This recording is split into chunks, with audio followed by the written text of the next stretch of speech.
Mesdames, Messieurs, bonsoir. Ravi de vous retrouver pour cette nouvelle édition de Scène de Presse. C'est votre plateforme de débat, toujours à l'affût de l'actu, pour vous décoder toutes les clés de l'info qu'il nous faut. Et c'est avec le poids des arguments absolument, le choc des idées résolument. C'est notre 379e rendez-vous. En vitrine dans cette édition de Scène de Presse, affaire Monique Oumateke, le rapport tant attendu de la commission d'enquête de l'Ordre national des médecins a été publié jeudi dernier. Principale conclusion, la jeune femme est malheureusement décédée au moins 5 heures avant l'arrivée à l'hôpital à Kentini. Toutefois, l'Ordre des médecins formule une série de recommandations à l'attention du personnel de santé et du gouvernement pour améliorer l'offre en soins de santé au Cameroun. Nos invités croiseront aussi le verbe sur l'effervescence politique de la semaine entre l'impératif de l'ordre public et l'idéal de l'expression des libertés publiques. À quel niveau les sous-préfets doivent-ils placer le curseur? Dans vos rubriques, nous vous proposons la revue de presse, le focus du soir, c'est le ministre de la Santé publique, André Mamafouda, le zooming sur l'hôpital gynéco-obstétrique et pédiatrique de Douala. Scène de presse, c'est aussi l'image collatérale et les unes du lundi en fin d'émission. Mais je vous propose tout d'abord de découvrir nos invités du soir, mise en scène par Christelle Avom.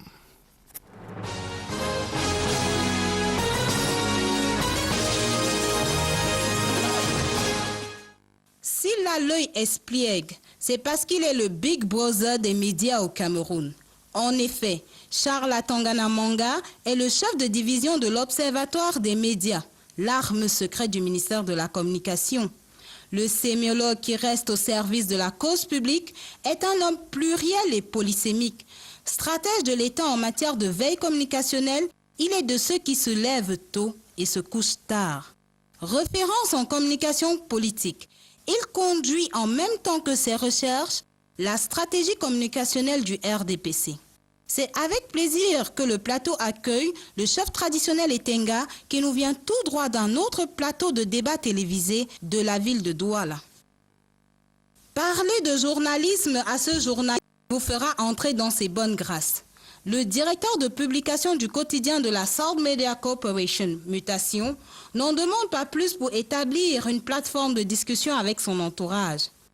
Des conférences de presse et actions populaires dites anathèmes de partis politiques de la place au système de santé via la chronique de l'affaire Monique Oumateke, Xavier Messé peut se targuer de faire une lecture élaborée sur les sujets qui fâchent.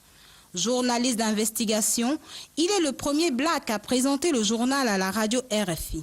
Avec plus de 30 ans de journalisme sur le dos, il se décharge de ses connaissances en les transmettant rigoureusement à ses étudiants dans les écoles de journalisme. Dr Louis-Jos Bitang Amafok est le directeur du Centre des urgences de Yaoundé. Membre de l'Association française de chirurgie, il a passé plus de temps aux urgences que dans les cocons douillets des consultations privées. Dès sa sortie en 1996, il rejoint les services d'urgence de l'hôpital central de Yaoundé. Après un cycle de spécialisation en chirurgie générale à l'université Cheikh Anta Diop de Dakar, il rejoint les urgences de l'hôpital La Kintini de Douala comme chef service de chirurgie générale. Directeur de l'hôpital de Deido de 2009 en 2014, le docteur Louis-Jos Bitang reste la voix la plus autorisée pour parler du système de santé au Cameroun, le cas des urgences. Le professeur Tétanié Ekoué est le premier vice-président de l'Ordre national des médecins du Cameroun.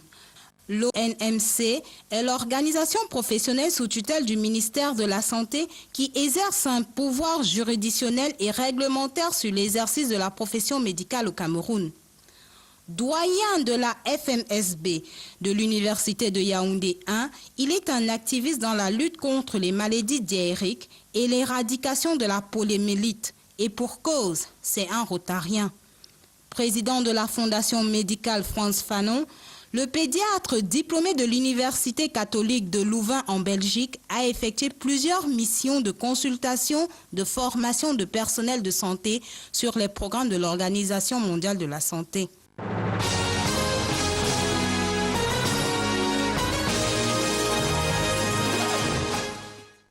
Nos 4 invités sont en plateau et place nette à la première une de scène de presse. La démocratie camerounaise à l'épreuve de 2 logiques.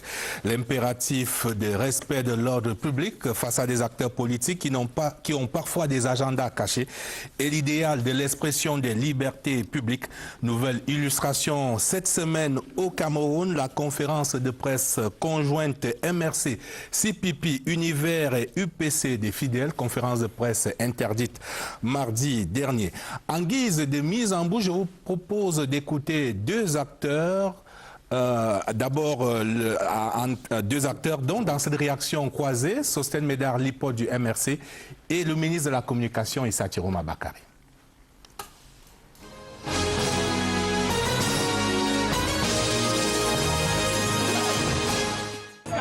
Nous avions une conférence de presse au sein de notre parti politique, comme nous en tenons depuis 3 ans. On reçoit un premier note du sous-préfet le matin qui dit que ça ne devrait pas avoir lieu. Il ne motive rien.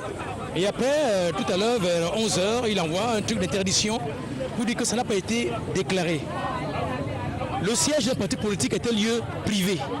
Donc lorsque vous tenez une conférence de presse dans votre siège, vous n'avez pas besoin de déclarer quoi que ce soit. C'est votre siège. On ne peut pas prétendre ou vouloir gouverner une nation et ignorer les lois. Les premiers à respecter la loi sont ceux-là qui aspirent à gouverner. Ces hommes politiques-là, qui ont subi. Je n'applaudis pas. Mais j'ai dit, ils veulent gouverner le pays, n'est-ce pas? Et quiconque veut gouverner le pays n'est pas censé ignorer la loi. L'organisation des rencontres, l'organisation des meetings sont régis par les lois, la réglementation, et vous avez 2 acteurs qui disposent de ces leviers, c'est le sous-préfet et les forces de maintien de l'ordre public.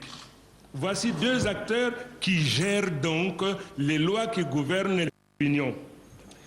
Le sous-préfet, c'est lui qui juge en fonction du contexte, de l'opportunité d'accorder une autorisation ou pas.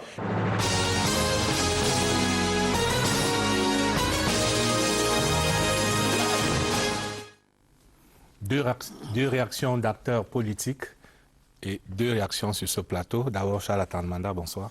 Bonsoir, Aimé Robert Bina.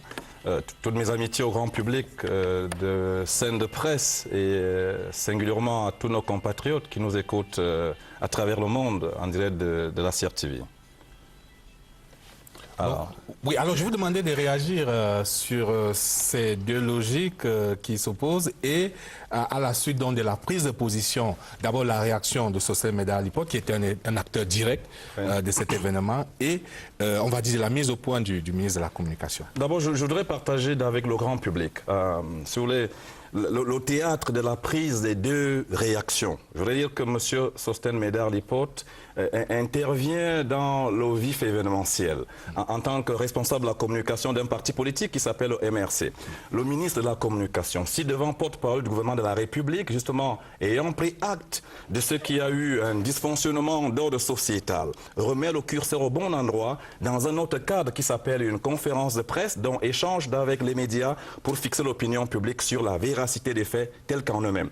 Et ma réaction maintenant entre les 2, elle sera simple. Je voudrais m'inspirer de Saint-Exupéry pour dire au monde entier qui nous regarde et nous écoute que Saint-Exupéry disait en son temps que finalement qui est libre n'est libre que cet homme-là qui avance dans la vie, certes soucieux d'atteindre ses ambitions, mais dans le strict respect des lois et règlements de sa société, de son environnement. Et ayant cité donc de mémoire Saint-Exupéry, je voudrais dire qu'en tant qu'acteur aussi sociopolitique de mon pays, je ne puis imaginer un de mes compatriotes qui prenne sur lui de venir gouverner le pays mien sans que préalablement lui-même il soit un référent sociétal en matière de respect des droits, en matière de respect des règlements de la République.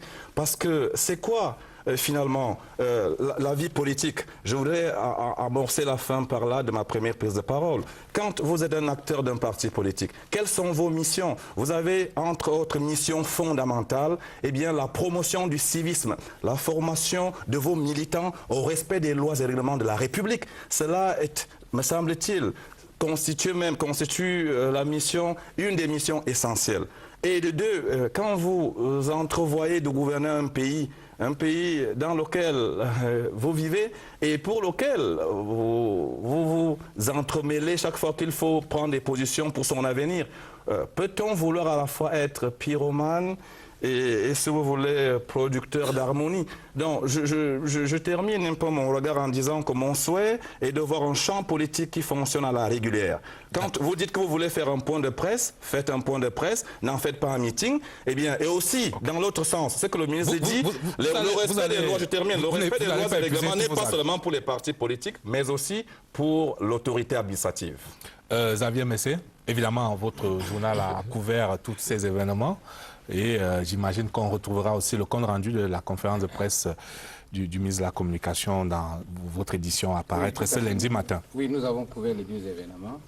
Et je voudrais... Même s'il faut dire que la conférence de presse du ministre de la Communication n'était pas destinée principalement à répondre au MRC. Ce qui s'est passé elle était destinée à autre chose. Tout, mais on a eu quand même à joindre le bout. Vous savez, ce qui m'amuse, je me permets cette expression, c'est d'écouter Atanamanda, avec qui j'ai beaucoup d'admiration, pour qui j'ai beaucoup d'admiration et de respect.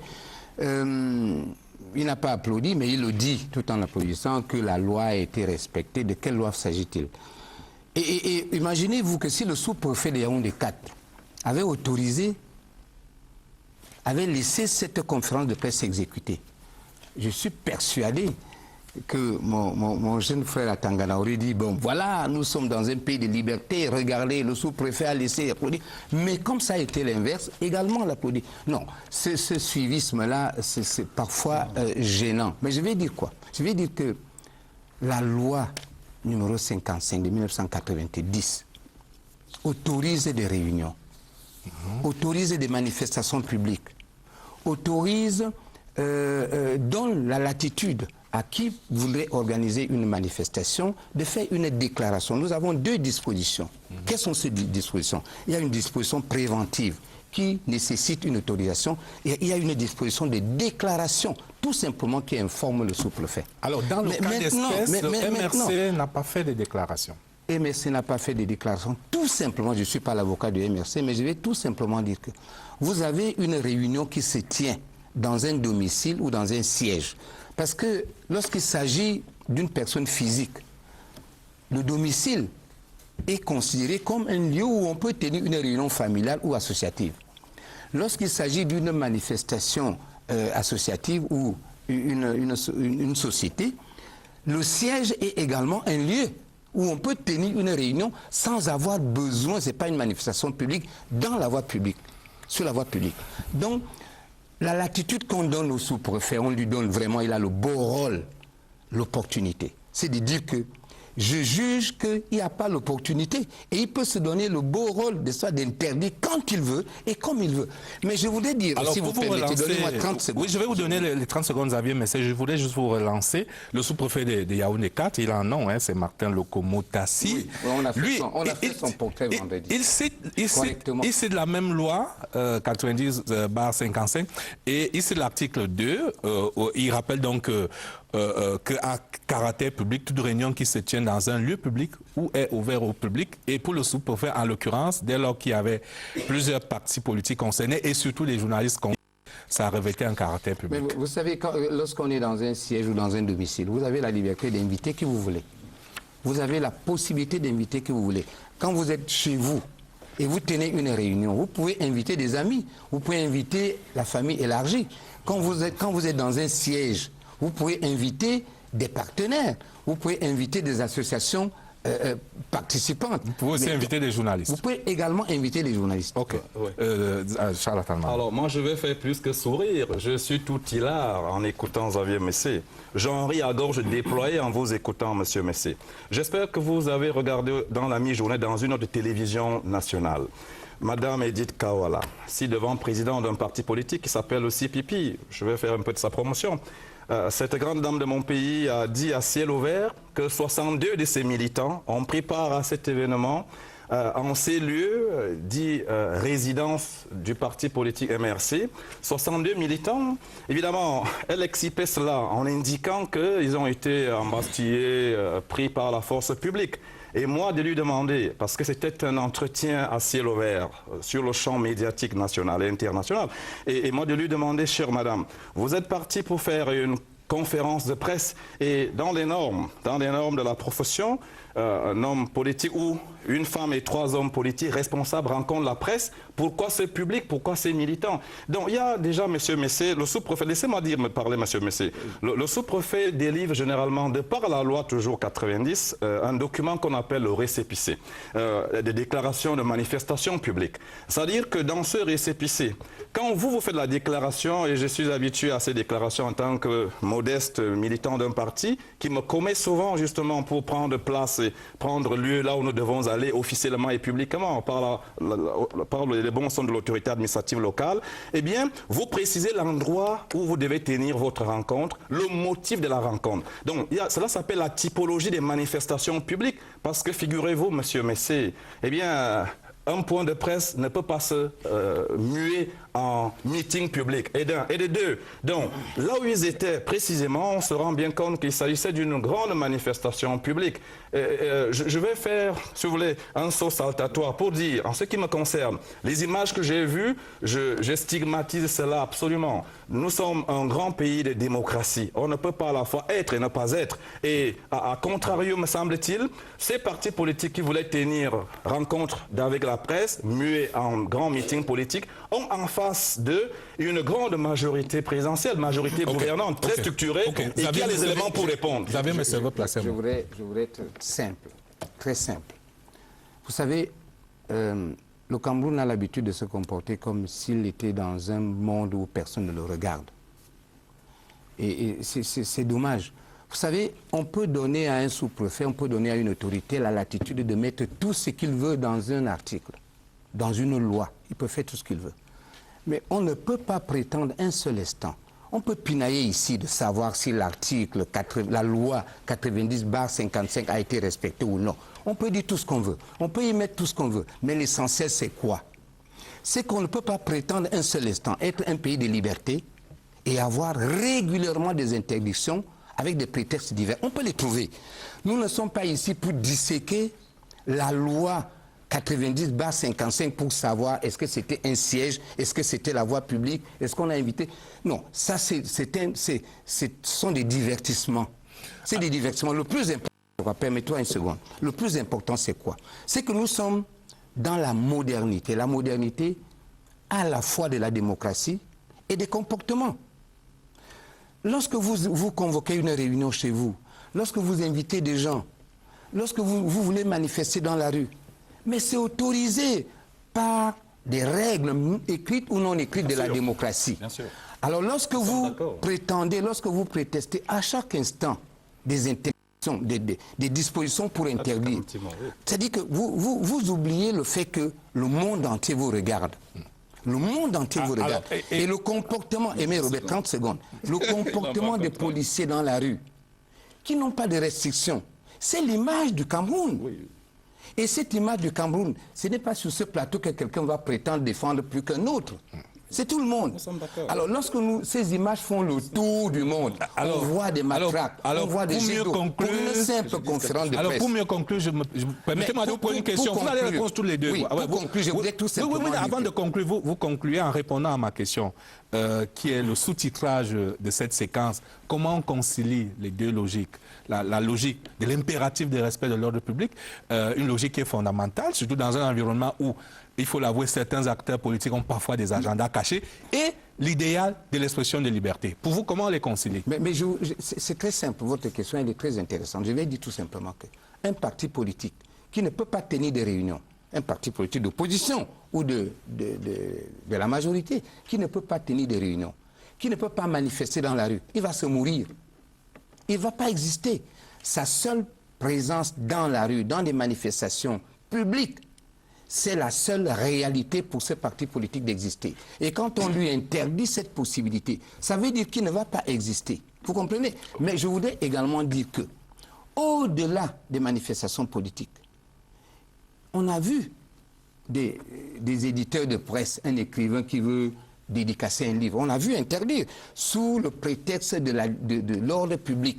Et tant qu'on va laisser au sous-préfet la latitude de définir qu'est-ce qu'il met dans l'ordre public, on ne s'en sortira jamais. Ok. Charles Atanamanda, Oui, comment concilier ces deux logiques? Oui, je voudrais vous remercier. Je pense que je voudrais convoquer l'âme essentielle du renouveau national. Le renouveau national a été construit et bâti sur le socle des libertés publiques. Pour dire quoi? Pour dire qu'évidemment, sous le ciel du Cameroun aujourd'hui, sous le magistère de Paul Biya, il n'est pas imaginable que les libertés publiques en viennent à prendre un coup. Monsieur Messé, je suis d'accord avec vous. Donc, dès que j'ai mis cela au frontispice de ma production de la parole sur ce plateau, pour reconnaître qu'effectivement, on ne peut pas avoir une démocratie sans une classe de l'opposition qui soit tonique, qui ait une tonalité à même, justement, de toucher le public.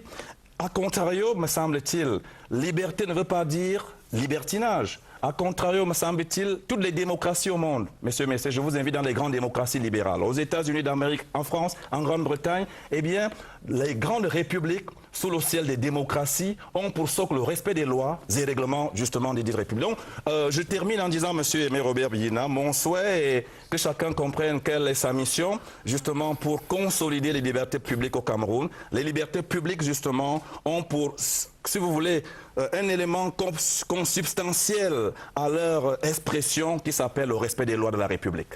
Et pour conclure donc cette interrogation qui résume peut-être toutes nos autres interrogations, quelle est la ligne fixée par le chef de l'État au regard de ces deux logiques qui semblent peut-être qu'il faut concilier, qui ne s'affrontent pas, mais qu'il faut concilier. Alors non, je ne vous pose pas la question. Je ne vous pose pas. Alors c'est ce que je voulais. Alors c'est ce que je voulais rappeler. C'est ce que je voulais rappeler, que la ligne du chef de l'État, elle est claire.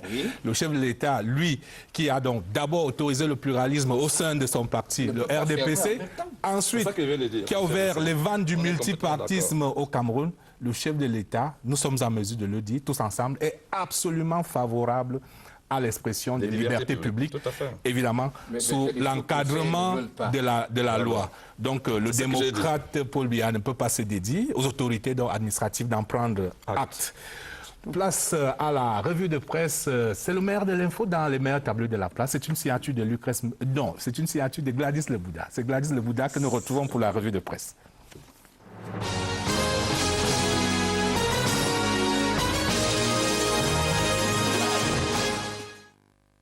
Les relents de l'affaire Koumaté sont encore fumants dans la presse cette semaine. Alors que l'UPC demande une enquête parlementaire dans le jour, l'Ordre des médecins confirme la version officielle dans Cameroun Tribune.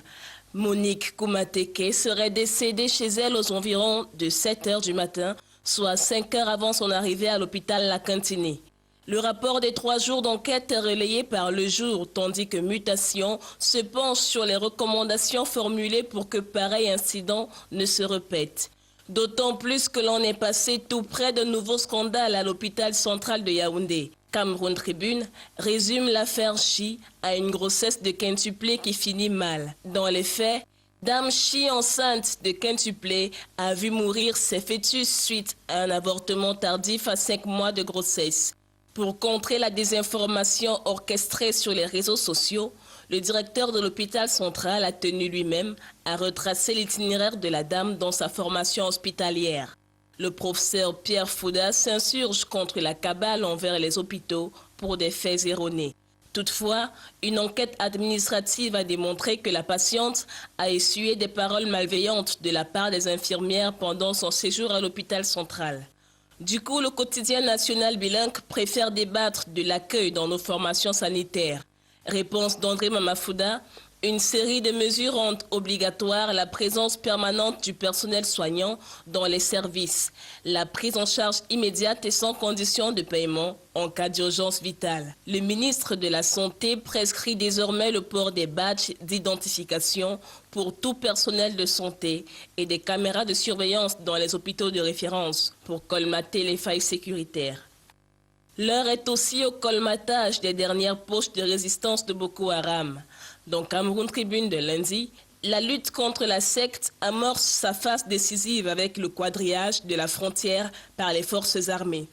Tentacule, c'est le nom de la dernière opération lancée pour nettoyer les localités de Djibrili et de Zamga. Mais la bataille du déminage reste à gagner. Le quotidien à capitaux publics nous apprend que Boko Haram parsème désormais de mines les routes principales. Plusieurs civils et militaires sont déjà tombés sous le coup de ces engins explosifs improvisés. C'est pour rendre hommage à ces victimes de guerre anonymes que le collectif Unis pour le Cameroun a compilé 1200 noms sur une fresque de 3 mètres.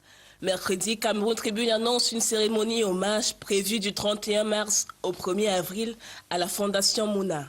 Mais surprise, dans le jour de vendredi, la cérémonie est interdite le jour même par le sous-préfet de Yaoundé 1er.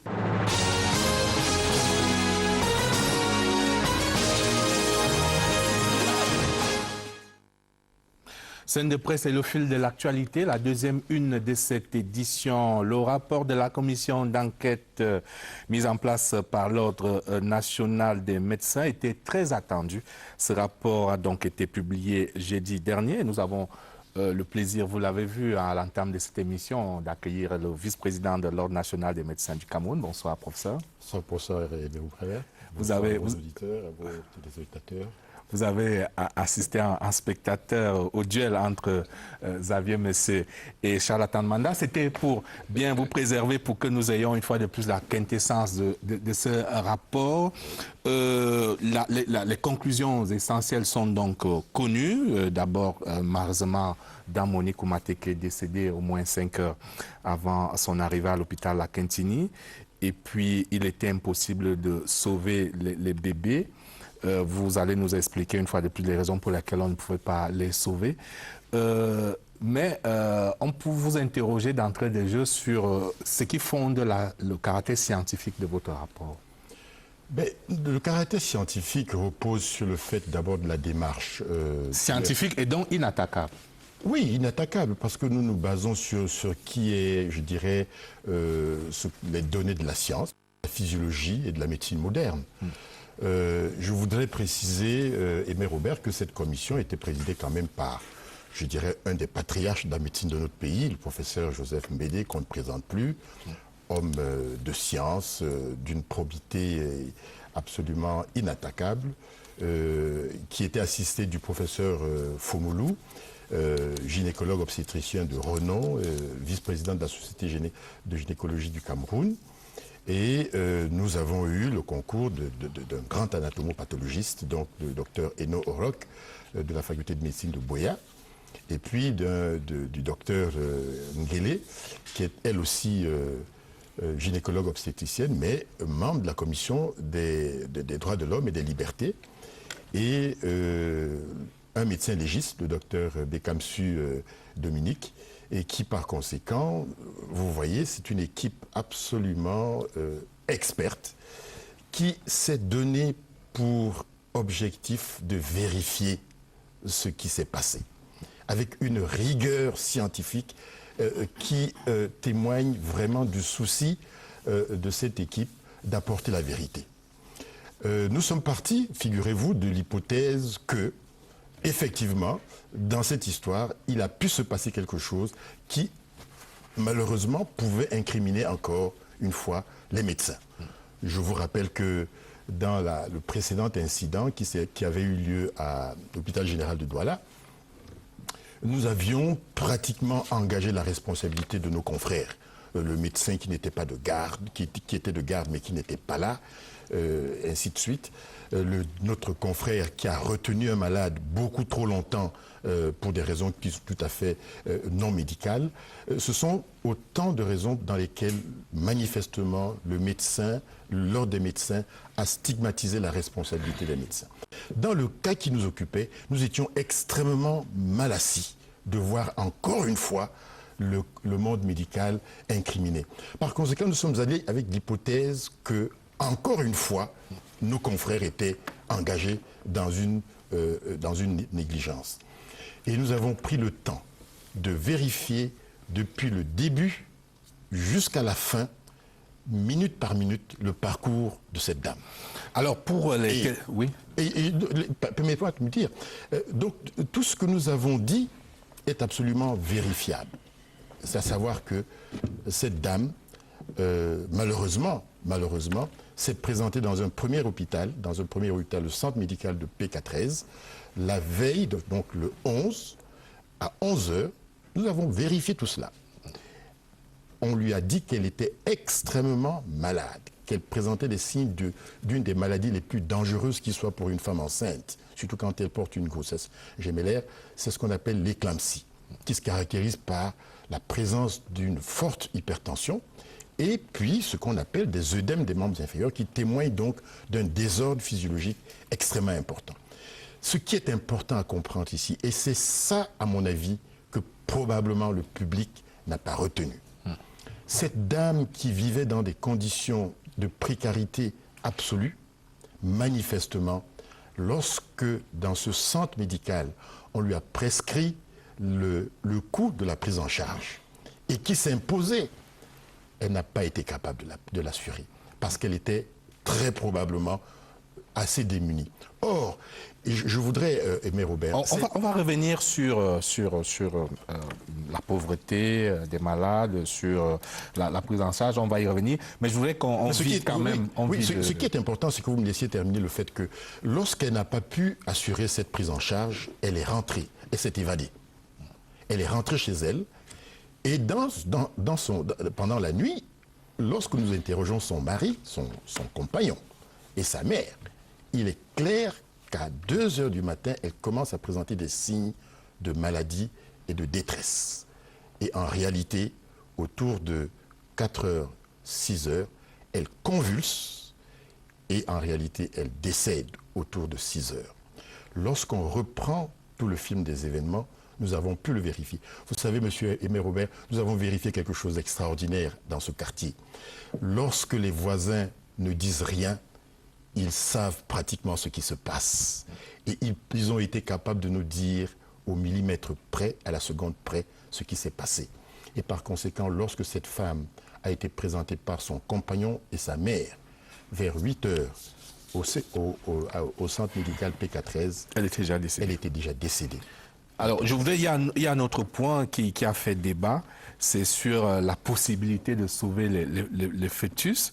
Et là, le rapport dit également de manière péremptoire qu'il n'est pas possible, au-delà de 5 minutes après le décès de la mère, oui, de sauver. Absolument. Aimé Robert, la physiologie humaine est un peu ce que la loi est dans le droit. Lex dura lex, la physiologie humaine est dure.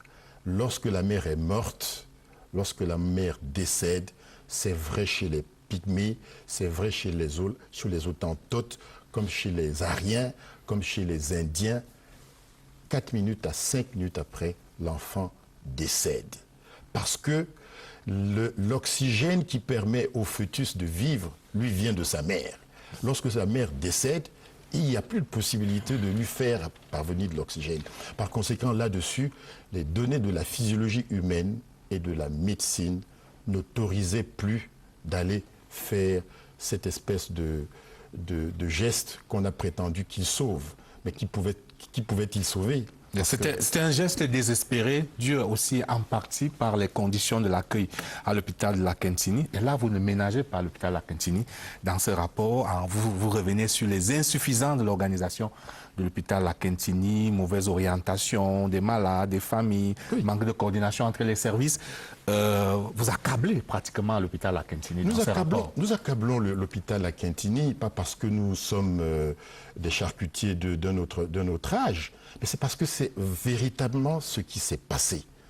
Parce que ce qu'on comprend bien, c'est qu'il y a eu des tribulations. Vraiment, nous avons résumé ça sous le terme de tribulation. Entre l'accueil de cette pauvre famille avec son corps, qui prétend être malade, en réalité, il s'agit d'un corps, d'un cadavre, et l'accueil des infirmières, des sages-femmes, qui en réalité auraient dû recevoir cette famille et leur dire non, vraiment, désolé, ce n'est plus un malade, c'est malheureusement un cadavre.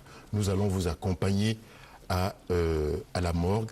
Et je crois que s'il y avait eu ce geste de compassion et d'assistance de la famille, il n'y aurait pas eu cette espèce de désespoir. Alors, et vous parlez du morguier qui est, vous dites c'est un maçon? Mais écoutez, le morguier, nous avons rencontré le morguier. Nous avons M. Nongaluc. Nous avons rencontré. Ce qui est extraordinaire, Aimé Robert, c'est que on se rend compte, et c'est pour cela que nous avons été durs avec cet hôpital. Comment peut-on confier la morgue d'un grand hôpital, le plus gros hôpital de notre pays, comme morguier, quelqu'un qui a pour profession celle de maçon? Tous les pays du monde, Aimé Robert, la profession de morguier est une profession paramédicale. Parce qu'il ne s'agit pas seulement de prendre un corps, de le préparer, de le formaliser et de le mettre dans la chambre froide. Il s'agit d'accueillir cette famille. Et il faut une formation spéciale pour ça. Et ça, nous avons reproché à l'hôpital La Quintini d'avoir laissé comme ça l'informel aller jusque là où tous les hommes au monde attendent d'avoir ce mot qui est commun à toutes les tribus de notre pays, où on dit Assia. Assia. Alors, à la suite de cette affaire Monique Komaté, qu'il y en a eu d'autres, il y a eu également l'affaire des quintuplés décédés à l'hôpital central de Yaoundé, qui n'ont été que les cas les plus médiatisés. L'hôpital est véritablement sous les feux la rampe. Le ministre de la Santé publique n'a pas fait la politique de l'autruche. Il a pris conscience, évidemment, des défaillances, des dysfonctionnements. Il a donc édicté un certain nombre de directives pour, on va dire, changer nos hôpitaux. Je vous propose de réécouter quelques-unes de ces directives en guise de focus de scène de presse.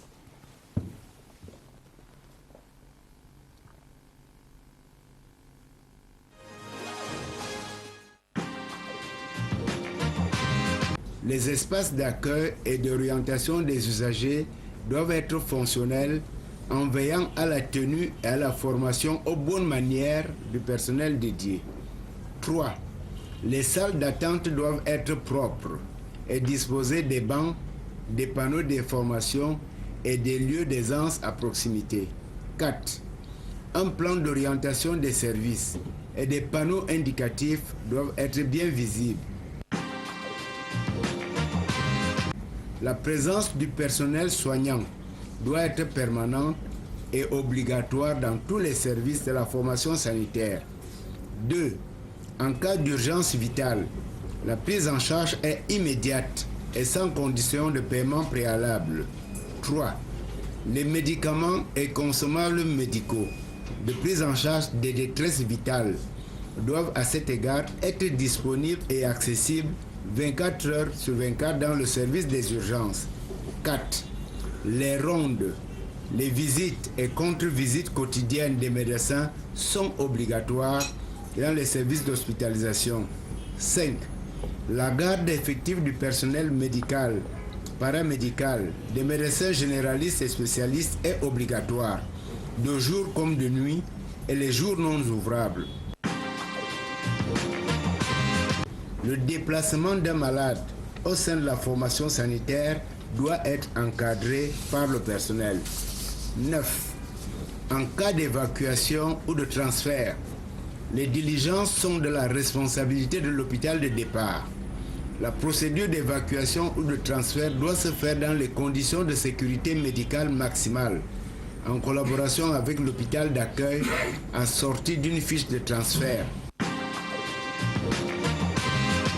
L'organisation de la sécurité de l'hôpital incombe à chaque responsable de la formation sanitaire. 2.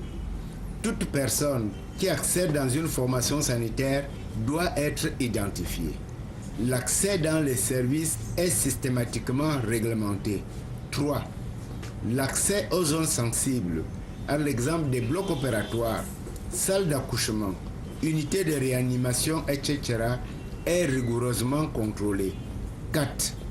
Le nombre d'accompagnateurs est limité au strict minimum et justifié. En tout état de cause, les heures de visite dans les services doivent être respectées.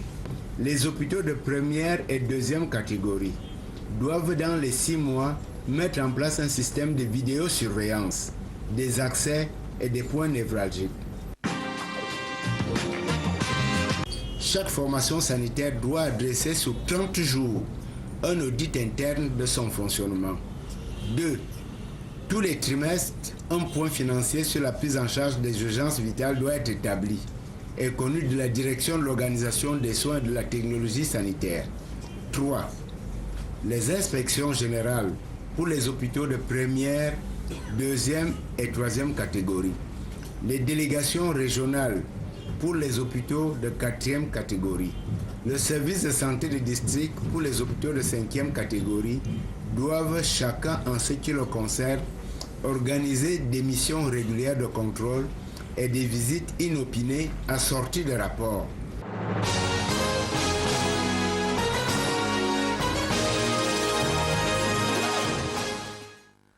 À la suite du ministre de la Santé publique, je voudrais introduire dans le débat le docteur Louis-Jos Bittan. Bonsoir et bienvenue. Bonsoir, bonsoir Aimé Robin. Bonsoir aux téléspectateurs qui nous suivent. Alors, on est au regret de constater que le ministre de la Santé publique en est à vous rappeler, quand ce n'est pas votre structure, mais à nos structures hospitalières, les fondamentaux. On est là quasiment aux fondamentaux, de manière générale. Ah oui, je pense que c'était important de rappeler, vu le contexte s'y prêtait. Ces directives qui résument en 7 notions sont connues du monde médical, sauf qu'il y avait quand même certaines dérives dans l'applicabilité de certaines décisions, de certaines organisations de services des urgences, l'accueil qui est ici impliqué au premier plan. Je pense que ça arrive à point nommé, il fallait que le ministre nous rappelle. Et il faut dire que les hôpitaux publics de formation sanitaire souffrent de ce processus d'accueil des patients. La prise en charge des patients en état d'urgence vitale, il insiste là-dessus, parce qu'une urgence vitale ne saurait s'embarrasser des procédures administratives ou financières. Dès que la vie est menacée, dès que l'urgence vitale, dès que vous avez une extrême urgence et que le pronostic vital est engagé, le malade qui est dans cet état, la famille ne s'embarrasse pas d'un paiement quelconque. Il suffit de sauver le malade, de le stabiliser, avant de passer aux procédures financières. Je crois que c'était important, ce rappel. Et comme c'est dit, pourquoi les médecins et les fonctionnaires sanitaires vont s'y mettre. Et puis, il a d'ailleurs précisé à la fin qu'il y aura des commissions inopinées dans les hôpitaux pour le contrôle et pour les sanctions pour ceux qui n'appliqueront pas les directives du ministre. Alors, vous, de par la spécificité de votre structure hospitalière, vous appliquez déjà cette prise en charge immédiate? Effectivement, le QRI, c'est quelque chose d'innovant. C'est une innovation du système de santé au Cameroun. Et il a apporté ceci de particulier que la prise en charge des patients en urgence vitale se fait sans condition. Elle se fait sans condition, sans procédure administrative et financière, et elle se fait immédiatement. C'est un service d'urgence. Vous savez, la médecine d'urgence se spécialise. Et comme elle se spécialise au Cameroun, nous avons la chance d'avoir le tout premier centre d'urgence au Cameroun, dans la sous-région, qui essaye, n'est-ce pas, de prendre en charge toutes les urgences vitales, médico-chirurgicales de l'adulte et de l'enfant. Aujourd'hui, nous avons assez de personnel formé, capacité. Nous avons un service d'accueil qui est assez bien organisé, selon des normes. Il y a un service d'accueil qui est à la porte et il y a un triage, un service de tri qui vous permet, n'est-ce pas, de catégoriser l'urgence. Il faut évaluer le risque, il faut évaluer la vitalité du patient et savoir où l'orienter et comment le prendre en charge. Parce que si vous avez une urgence vitale qui ne tient que sur 2 ou 3 minutes, lorsque le système est mal organisé, vous préparez le décès. Alors, il faut parler comme un jeune maître qui disait by planning, by failing the preparing, you are preparing the fail. Et quand tu rates l'organisation, vous ratez automatiquement la prise en charge. Donc ça, c'est très important. Ce que vous dites peut même s'appliquer au-delà du monde médical. Mais je vous pose une dernière question sur les impayés quand même, parce que bon, tout se passe quand même comme si que l'hôpital, vraiment, c'est des démons et qu'en face, les malades, c'est des saints.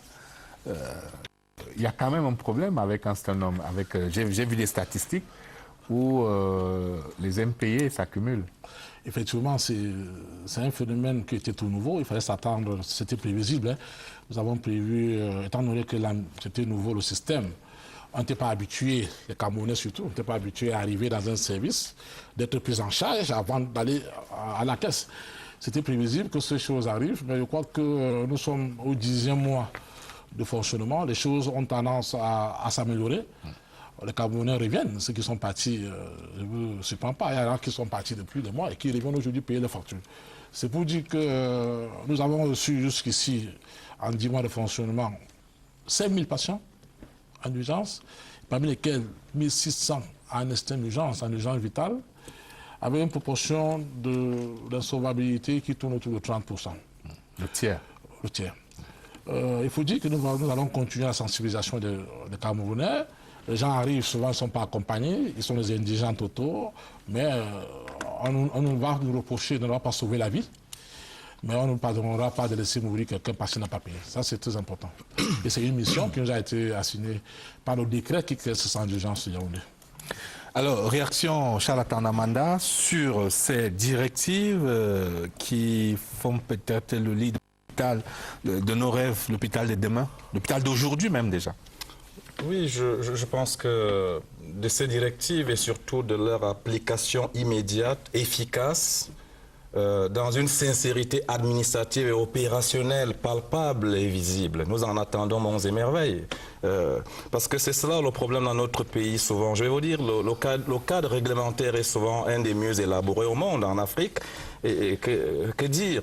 Mais souvent, sur le champ de l'application, c'est là le nœud gordien. Et le nœud gordien, justement, si on élargit ce train de mesure comme une micro, si vous voulez, politique publique, on dira le nœud gordien, c'est la mise en œuvre. Et pour cela, d'ailleurs, je voudrais contribuer, je l'ai dit sur d'autres plateaux, je voudrais compter sur le ministre de la Santé publique pour qu'il continue. D'abord, il a fait des rappels d'ordre technique, des rappels d'ordre organisationnel, des rappels d'ordre structurel. Je pense qu'il faudrait aussi en arriver aux rappels socio-humains, aux rappels qui touchent à la dimension professionnelle, aux rappels qui touchent à l'aspect vocationnel. Parce que nous parlons là de l'homme. Nous disons que le corps médical a pour vocation de sauver l'homme. Et quand on dit l'homme à sauver, il y a une dimension de fragilité. Je disais sur une autre tribune que quand on va dans un hôpital, ce n'est pas comme quand on va dans un hôtel ou dans un restaurant de la place. On y va parce qu'on est fragile. Et donc, la dimension socio-humaine aujourd'hui, cet accueil qui fait problème. Comment est-ce qu'on forme tout ce corps médical, ces technico-opérationnels chargés des problèmes d'accueil? Il faudra en arriver encore même à la dimension basique. Il faudrait, me semble-t-il, M. Beyina, resserrer même le tri en matière de formation multisectorielle des différents opérateurs du corps médical au Cameroun. Quand je vois le professeur Tétani, je vois monsieur le docteur Jos Bitan, je voudrais dire que tout n'est pas du tout mauvais.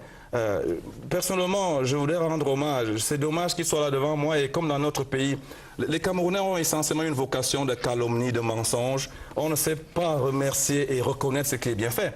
Le centre des urgences de Yaoundé, j'y ai été au mois de novembre précisément, novembre 2015. Il y a quelques mois, j'y suis arrivé... Vous-même comme malade ou comme accompagnateur? Moi-même comme malade. J'ai eu un problème de brûlure, un accident. Je vais vous dire ce qui m'est arrivé de manière extraordinaire. Je suis dans l'ascenseur qui me mène vers le bloc où on doit s'occuper de mes jambes qui étaient brûlées. J'entendais cela comme dans une autre vie.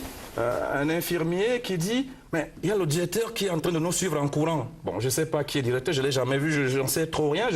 Alors, on m'amène dans une salle. J'entends justement un compatriote qui donne des directives, qui dit « Je m'en occupe moi-même. » Nous nous retrouvons dans la salle, ils appellent ça la salle des brûlés. Et je suis quand même vraiment sonné. Et donc, il y a un médecin qui met des gants, qui s'occupe de moi, et qui termine et qui fait du coup un diagnostic, me dit vous en aurez pour 13 jours si votre corps réagit bien ou par extension vous en aurez quasiment pour près d'un mois.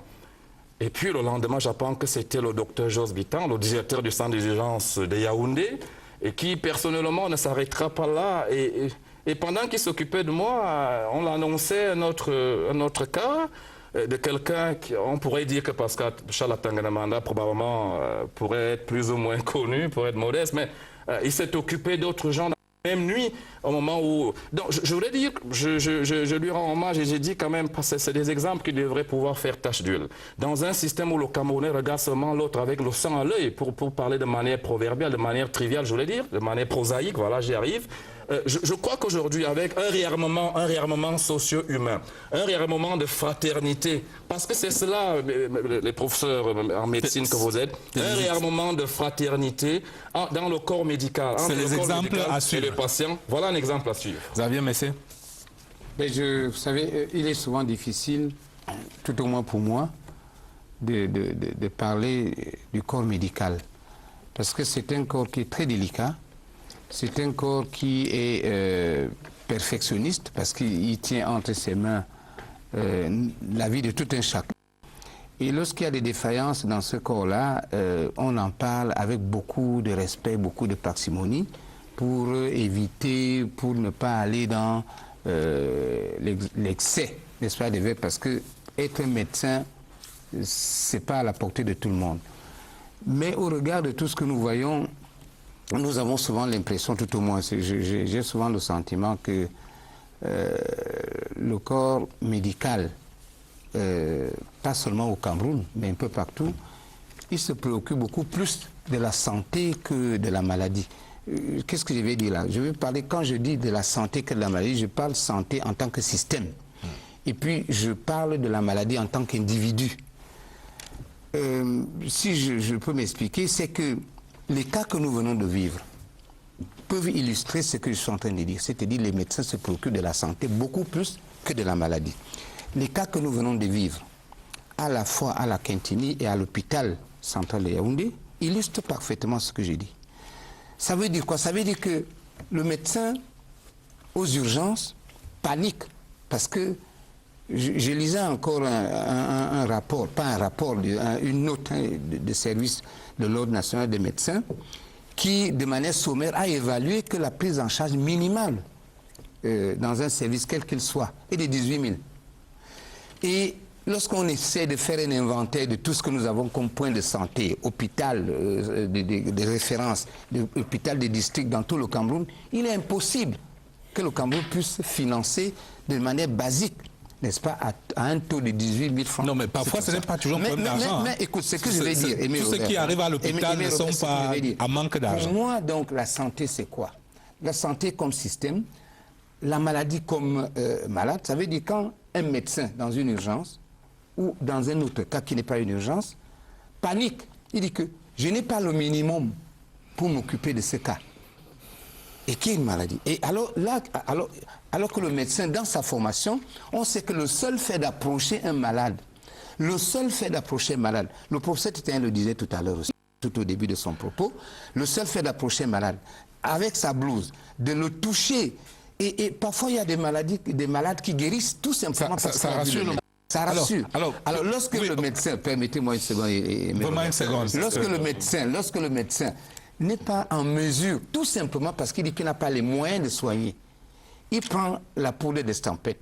Ça veut dire que le système, c'est-à-dire la santé, ne lui a pas donné les moyens, alors que le malade est là.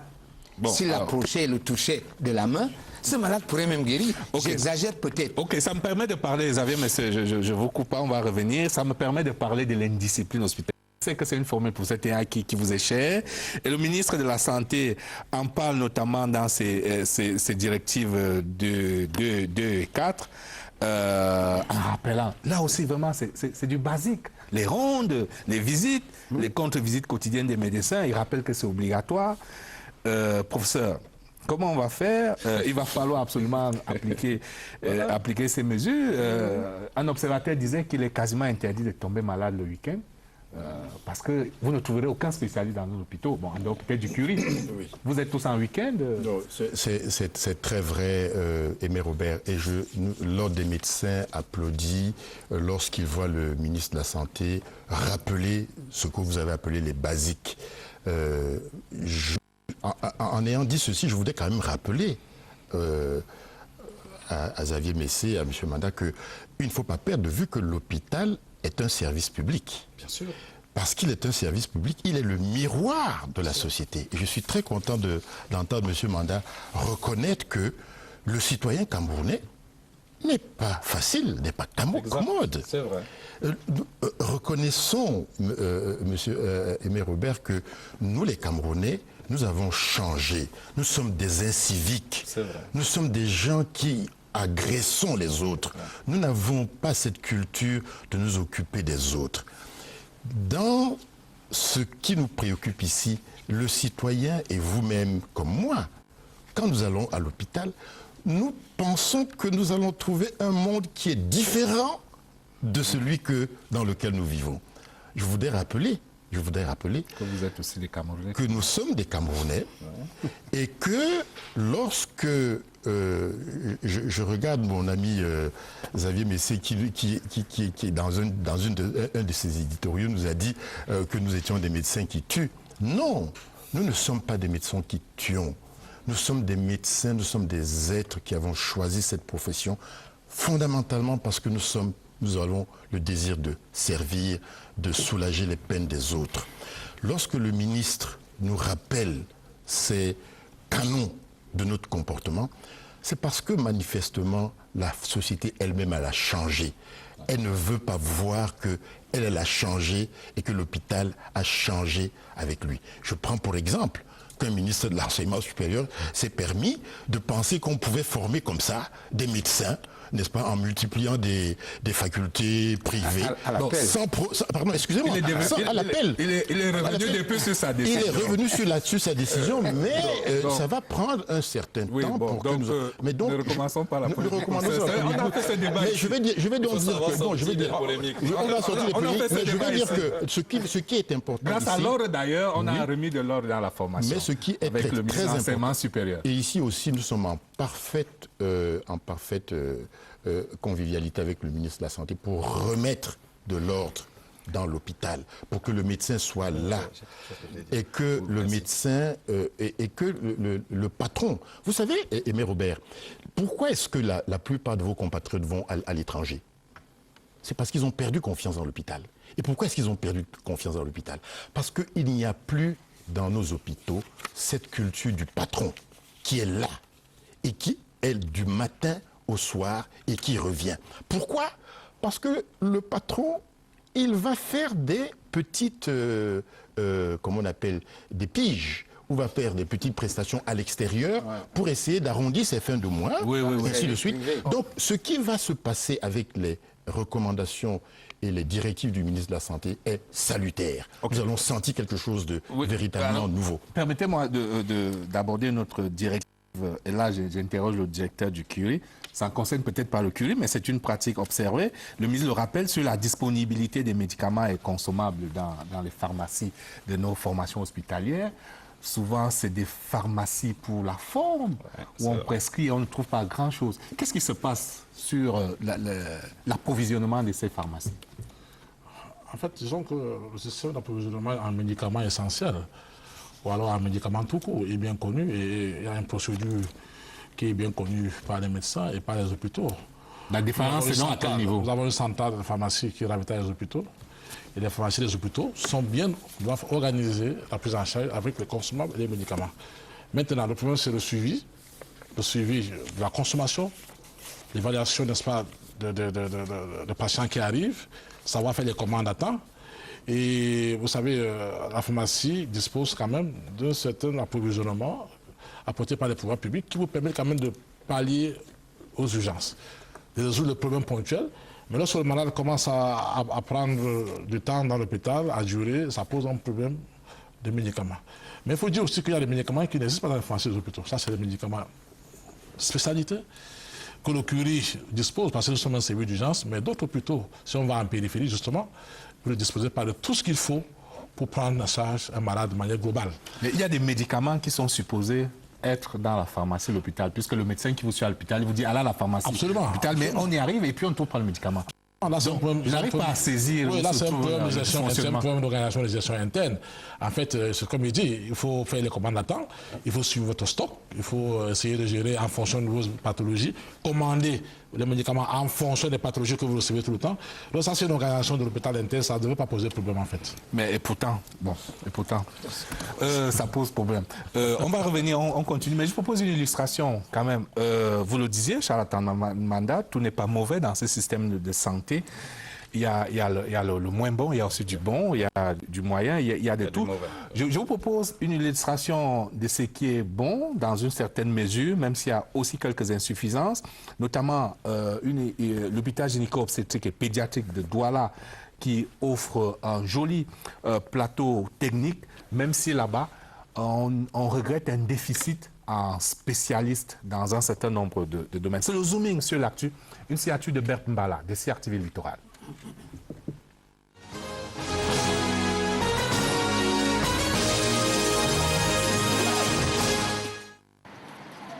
Entrée est de la ville de Douala, l'hôpital gynéco-obstétrique et pédiatrique se dresse fièrement. Près de 7 mois après son inauguration officielle, la structure s'impose dans le paysage sanitaire grâce à son plateau technique. En venant ici, je savais que même si c'est à n'importe quelle heure et à n'importe quel moment, quel que soit le problème, on va intervenir. Bon, et c'est ce qui s'est passé. Quand j'arrivais ici, là, j'avais des douleurs au bas-ventre.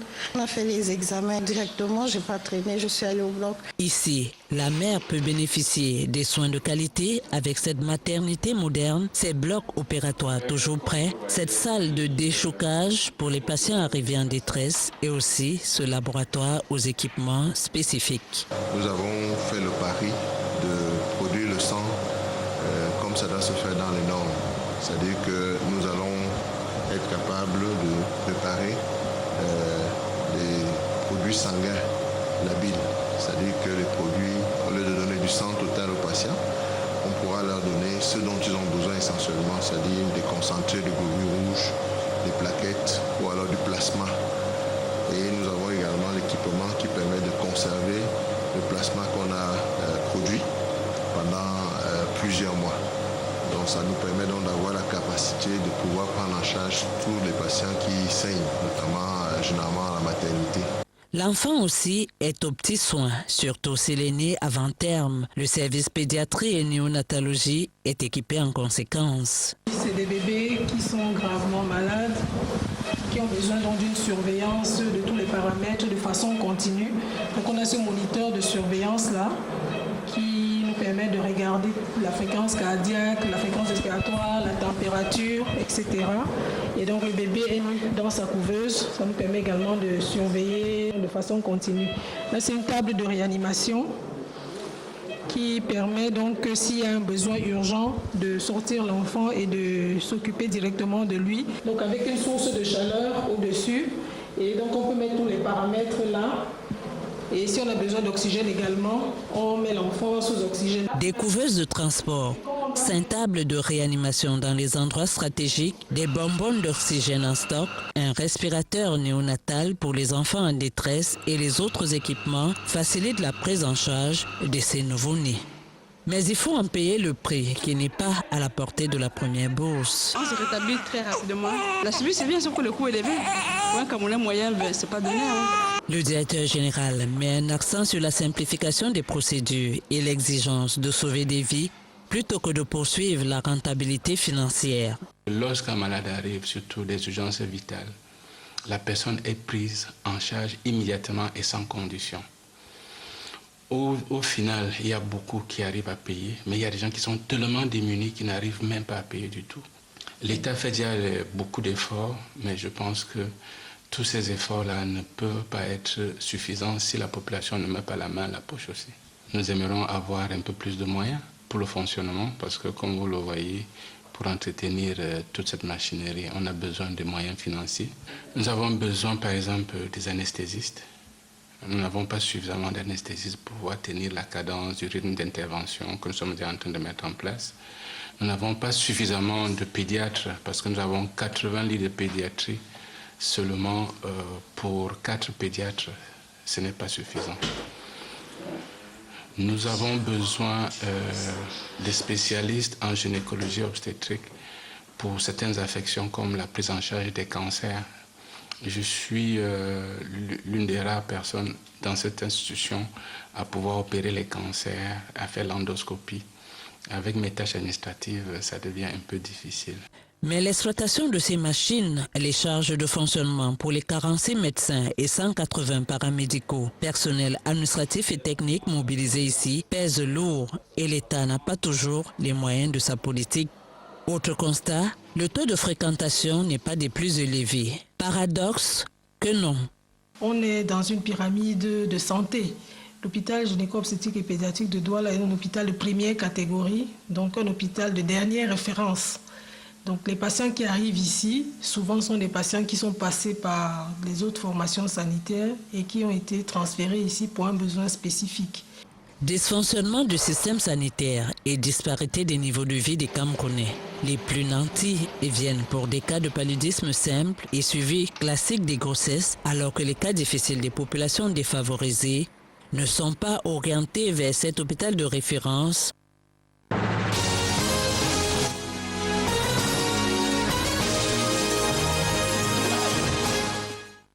Pour ça, Tétania, les spécialistes font rare cri du cœur du responsable en chef de l'hôpital gynéco-obstétrique de Douala.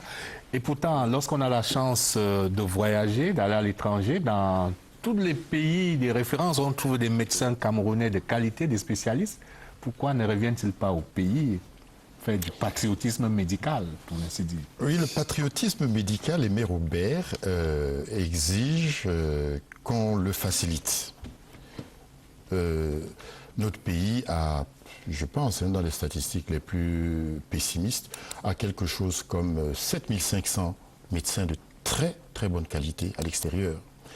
Et ces médecins ne demandent pas mieux qu'à rentrer dans leur beau pays. Croyez-moi, tous ceux que nous avons rencontrés à l'étranger demandent, rêvent de revenir au Cameroun.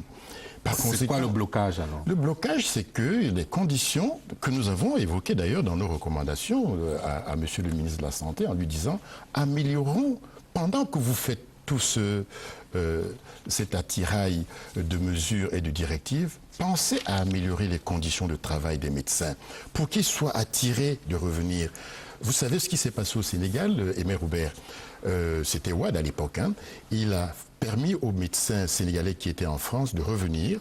Chacun, quand il amenait le crédit foncier, l'équivalent du crédit foncier, lui mettrait en place un crédit pour qu'il puisse avoir un de terre et puisse bâtir une maison, qu'il ait une voiture, ainsi de suite. Donc, tout un ensemble de petites mesures qui ont attiré ces médecins. Et effectivement, on a vu plusieurs médecins sénégalais revenir. Donc, il y a ce problème. Nous manquons de médecins et cette mise, je dirais, cette mise à niveau des hôpitaux camerounais va exiger un reflux de bons médecins, même si localement nous formons de plus en plus de spécialistes, il va manquer de spécialistes. La deuxième chose que je voudrais signaler, Aimé Robert, et je voudrais rendre hommage, parce qu'il faut quand même y penser, que tout ce que nous sommes en train de dire est quand même possible parce qu'il y a eu ce scandale de Monique Koumateke, qui est décédée chez elle, mais dont la mort a permis à l'hôpital de s'ouvrir et de montrer ses limites et de se rendre compte que non, ces hôpitaux, nos hôpitaux camerounais, ne sont plus compatibles avec le niveau d'exigence des Camerounais, qui attendent quand même que, au fond, comme l'avait promis le chef de l'État, le chef de l'État l'avait promis en 2011. Il avait promis, je vous le rappelle, hein, il avait dit faciliter, je le cite, c'est pourquoi nous continuerons à ouvrir de nouveaux centres de santé et à apporter à nos formations hospitalières des équipements de pointe. C'est ce que nous venons de voir. Dans toute la mesure du possible, nous étendrons la gratuité ou la réduction du coût des soins pour les pandémies et les maladies infantiles. Il a ajouté la mise en place dans le cadre de notre système de sécurité sociale d'un dispositif d'assurance maladie facilitera l'accès aux soins des moins défavorisés. C'est ça que le professeur Mboudou décriait dans son très bel hôpital de Douala. C'est que, Aimé Robert, permettez que je conclue là-dessus, c'est que nous avons recommandé qu'on pense à mettre en place très rapidement cette assurance maladie que le chef de l'État lui-même a promises en 2011. C'était dans son discours d'investiture. Vous ça permettait quand même aux autres panélistes de dire un mot. Là, sur deux enjeux majeurs. Oui. D'abord, le statut du médecin et puis l'extrême pauvreté des malades et qui peut donc passer par cette assurance maladie universelle dont on a parlé ici sur le plateau de scène de presse. Il y a 2 semaines, un spécialiste nous rappelait que seulement 2% des Camerounais ont accès à une assurance maladie. Oui, je voudrais dire que c'est tragique et je remercie le professeur Tétagné d'avoir sorti cette fiche avec si vous voulez, le regard de la vision sociale du président Paul Biya. Et là, c'est le président candidat à l'élection présidentielle qui déroule le projet de société. Je l'ai souvent dit, au risque de voir les AVMC et autres censeurs de la République soumettre, n'est-ce pas, dans des procès en sorcellerie, Paul Biya a mis l'homme au cœur de son projet de société. Et donc, souvent, c'est compliqué quand on... Bon, ça, le président l'a dit... je suis en train de le dire, précisément. Le président définit la politique de la nation. On ne l'a pas encore fait. Et justement, quand cette politique de la nation est définie, il y a des différents acteurs, n'est-ce pas, au niveau des responsabilités opérationnelles qui se doivent de donner un contenu aux très hautes prescriptions présidentielles. Et de deux, quand vous parlez de la précarité, oui, nous la vivons tous. Je crois qu'il est plus que jamais impératif que un regard régalien au niveau de l'État, des pouvoirs publics, soit diligenté relativement à ce problème d'assurance sociale, à ce problème de sécurité sanitaire dans notre pays. Parce que... D'accord, il nous reste à peine 2-3 minutes. Oui, je termine. Vous vouliez également dire un mot sur l'ouverture au monde, où les médecins, les hôpitaux doivent s'ouvrir, le monde a changé. Je voudrais saluer ce très beau métier, hein, le métier de la prise en charge des patients, le métier de médecin. Quand on est un médecin, on doit d'abord savoir qu'on est un référent social. On a la chance de pouvoir sauver des vies. Il y a même une dimension spirituelle dans votre métier. Mais alors aujourd'hui, je voulais dire, professeur Tétagné, docteur, nous vivons des temps nouveaux. Avant, il y a 24 ans, quand nous étions à l'école de journalisme à l'université, certains maîtres nous disaient « l'erreur du journaliste, c'est à ciel ouvert qu'on l'entrevoit ».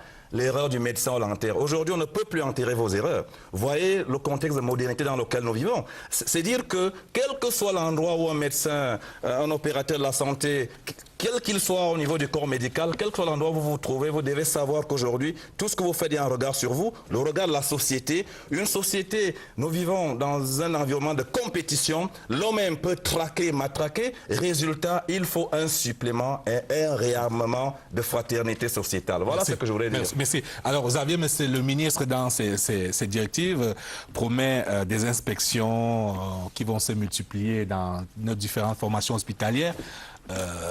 Ça devrait mettre la pression sur ces responsables de formation hospitalière qui ne sont pas souvent là. On a l'impression que lorsqu'on est nommé directeur d'hôpital, on aspire à autre chose, on veut être directeur de l'administration centrale, on abandonne son hôpital. Enfin, on ne sait pas où ils sont. Mais comme vous avez été promu à la CRTV, vous attendez aussi à aller à autre chose. Mais on n'abandonne pas son poste pour autant, parce qu'on aspire à autre chose. Mais pour être plus sérieux, je me pose la question de savoir pourquoi le ministre aujourd'hui, tout simplement, c'est que dans son département ministériel et le corps délicat qu'il dirige, il y a eu une démobilisation. Pourquoi il s'en rend compte aujourd'hui? Mieux vaut tard que jamais. Il le fait, c'est une très bonne chose. Et il y a 10 ans, il l'aurait fait. Parce que cette démobilisation n'apparaît pas avec la Quintini, avec l'hôpital central. C'est depuis longtemps qu'on le sait. Mais je voudrais redire que mieux vaut tard que jamais. Si les médecins peuvent être remobilisés, tant mieux. Je vais vous demander encore 15 secondes. Je vais dire que la santé, ça fait partie des obligations d'un État qui doit financer la santé. Il doit financer l'éducation, au même titre qu'il finance la défense. On ne peut pas être dans un pays sans financer la santé, qui a un coût énorme. On peut avoir tous les médecins du monde rentrer au Cameroun. Lorsqu'ils ne sont pas dans des conditions de travail, avec un salaire décent, avec un minimum d'équipement, avec des conditions morales de travail, mais ils vont repartir. Si vous faites revenir les 7500 médecins qui sont à l'étranger et que vous les mettez dans les conditions de précarité et de dénuement matériel, qu'est-ce qu'ils vont faire? Donc le refrain n'est pas de les faire venir, il faut créer des conditions pour qu'ils reviennent et qu'ils travaillent bien. En attendant, il y en a qui ont décidé de rester, comme le docteur Bitang, et qui travaillent bien. qui travaillent 24 heures sur 24. Oui, pendant combien de temps ça va durer? Voilà, ça c'est important. Les uns et les autres ont ainsi dit, ont insisté. Je crois qu'il faut revoir le statut du médecin au Cameroun, quel que soit ce qu'on va faire, quel que soit l'équipement qu'on mettra dans les hôpitaux. Lorsqu'on n'a pas la ressource humaine, qui est suffisamment motivée, je crois qu'on aura investi inutilement. La précarité dans laquelle le corps médical vit, surtout dans un contexte où les exigences sociétales, comme on dit, lui exigent certaines conditions de mieux-être, ne permet pas, n'est-ce pas, aux professionnels d'être motivés, d'être rentables. Il faudrait revoir, je crois que le ministre a pris le taureau par le cornes, il va continuer des réformes. Ils ne viennent pas à l'hôpital, pourquoi? Parce qu'ils sont dans le privé. Ils sont dans les cabinets privés, dans les consultations en extérieur, ils ne sont pas à l'hôpital. Il faut donc les motiver pour les rester, il faut trouver des formules pour qu'ils restent dans les hôpitaux. Il faut qu'ils restent. Pour rester, il faut les motiver. Autrement dit, vous allez avoir des hôpitaux bien équipés, bien conçus, mais vite, parce que tout le monde sera parti. Mais pour cet État, c'est la dernière question. Quand vous avez l'honneur de bénéficier d'un décret du chef de l'État qui fait de vous un directeur général d'un hôpital de référence ou d'un hôpital et que vous n'êtes pas là, qu'on a l'impression que vous aspirez à autre chose, mais faites déjà vos preuves comme directeur. C'est vrai, mais Robert, et ceci est vrai partout. Ceci est très vrai partout. Mais je voudrais que vous acceptiez que on ne peut pas toujours demander aux médecins de respecter ce serment d'Hippocrate et ne rien faire pour qu'ils se sentent. Vous savez, mais Robert, quand tous ces pays que vous admirez, vous ne verrez jamais un médecin de l'hôpital aller faire des piges à l'extérieur. Vous ne verrez jamais, permettez que je vous le rappelle, même dans notre pays, est-ce que vous avez déjà vu un douanier ou bien un magistrat venir faire des piges quelque part? Jamais. Ou bien un fonctionnaire des impôts faire des piges quelque part? Il n'y a que les journalistes et les médecins qui font des piges. Donc par conséquent, il faut donc qu'on prenne le taureau par les cornes. Il n'y a que les médecins et les journalistes qui font les piges. Dès que vous incitiez dessus et que vous disiez... Ça, je voudrais terminer dessus, Manda. Je vous vois toujours extraordinairement, je dirais, percutant. Merci. Merci beaucoup. Demandez à notre chef de l'État d'entrer dans l'histoire. Et je compte sur vous, qui êtes militant, pour dire que aujourd'hui, le grand défi pour nous, c'est que le président entre dans l'histoire en nous apportant cette sécurité sociale. Parce qu'elle va permettre de mettre le citoyen camerounais. Je vous accompagne, mais le chef de l'État est déjà dans l'histoire. Disons simplement qu'il ajoute une série sur le gâteau. Paul Biya est déjà dans l'histoire. C'est-à-dire, ça, c'est incontestable. Revenons au cœur du débat rapidement. On a vu un ministre maghrébin récemment venir faire la promotion pour le tourisme médical dans son pays. Pour que les Camerounais soient évacués là-bas. Est-ce à dire qu'ils sont meilleurs médecins que vous? Les Tunisiens, les Marocains, les Sud-Africains, même les Congolais, ils sont meilleurs médecins que les Camerounais? Mais pas du tout, au contraire. Et Robert, je vous ai dit que tous mes collègues de Tunisie, de Maroc, d'Égypte, il y a quelques années, nous avions des colloques ensemble.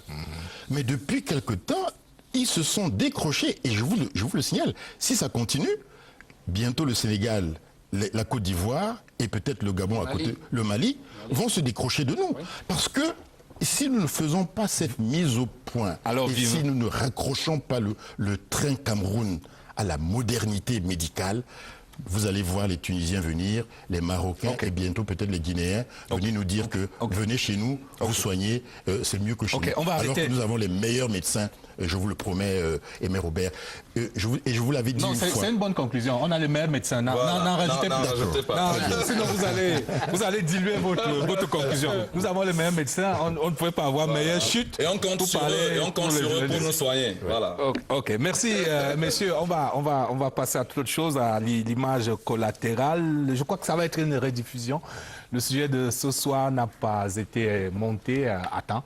On va en revivre, mais on ne se lasse pas de revivre ces informations hilarantes avec Pierre Evembe.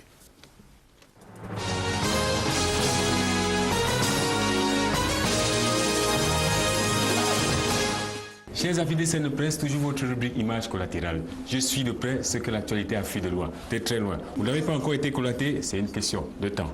Qui va être collaté ce soir? That's the question. Le général d'armée Pierre Semengue. Il a bien réussi son pari.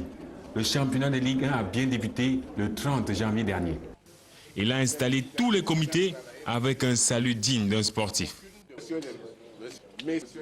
La surprise, c'est que le général n'a pas attendu mon appel pour présenter sa candidature à la prochaine élection de la présidence de la structure. Il a annoncé lui-même. Je serai obligé d'être candidat aux prochaines élections de la présidence de l'Africa Foot. Wallahi, la présidence de l'Africa Foot. L'Africa Foot.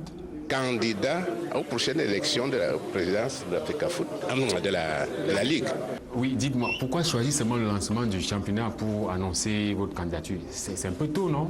Je suis un fidèle serviteur de l'État. On m'a mis en mission. Je dis donc que ma mission n'est pas terminée. C'est dire que je serai obligé d'être candidat. Je serai candidat. Je suis candidat. Que tout le monde le sache. Oui, mon général, avez-vous un plan d'action? Je le dévoilerai le moment venu. Oui, mais c'est où? C'est où le plan d'action? Je vais prendre, tu peux prendre.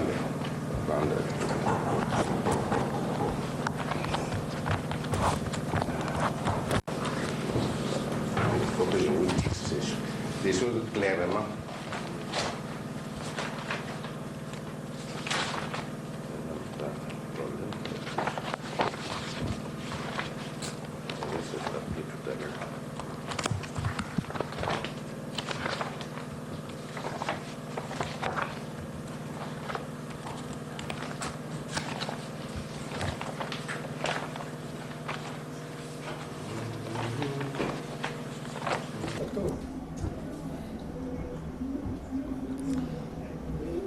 Finalement, mon général, le plan d'action est où?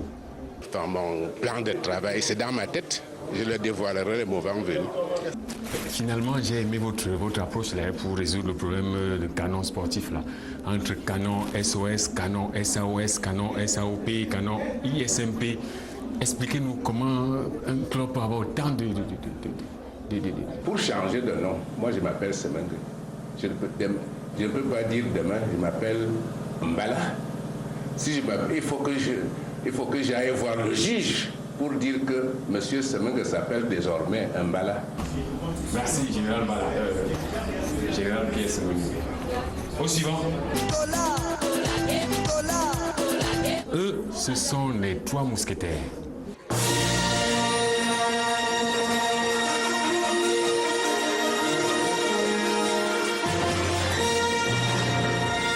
Pierre Ismaël Bidumpat, Abassado, Jean-Claude Bointou, sapés comme des dieux, mais qui partent à la conquête du stade omnisport de Limbé en chantier, en plein chantier. Des chaussures en cuir, peau croco dans la boue. Ça sort, mais lorsqu'on va arriver, je porte mon pantalon, je suis debout, c'est ça que ça sert. Monsieur le ministre, regardez un peu vos chaussures. Monsieur le ministre, regardez un peu les chaussures de Monsieur Abassado. Quel gâchis, est-ce que c'est bien? Vous n'avez pas des jogging avec des tennis ou même des bottes? Des kilomètres de marche avec les pieds enflés, des orteils, des ampoules.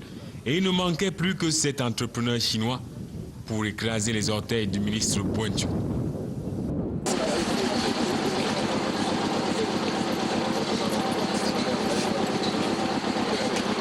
Stop, coupez. Vous n'avez pas le droit de suivre la suite des paroles proférées par le ministre Bointou. Non.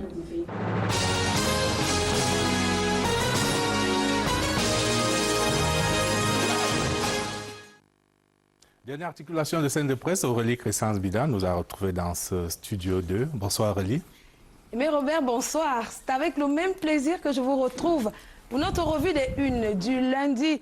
Juste 4 sur notre table ce dimanche soir. Conférence des ministres et des gouverneurs des banques centrales, Yaoundé accueille la zone franc dans la convergence et la divergence. C'est l'actualité en grande une d'intégration.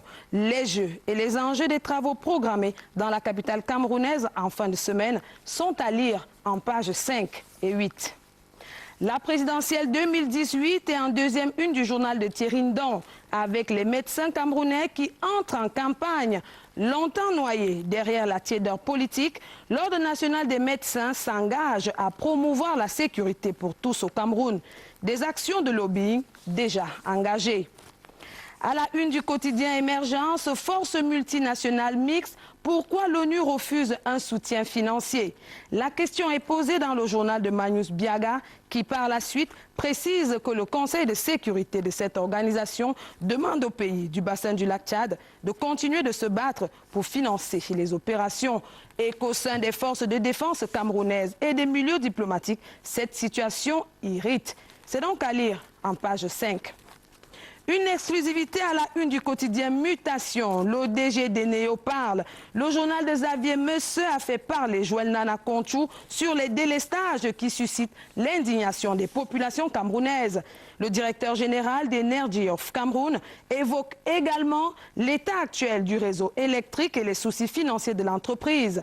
Le patron de cette entreprise se lève le voile sur la responsabilité des différents acteurs du secteur de l'électricité et les conditions pour un retour à la normale. Santé en pied une du quotidien privé de la rue de l'aéroport, Cameroun, 30 jours pour déceler les maux des hôpitaux publics.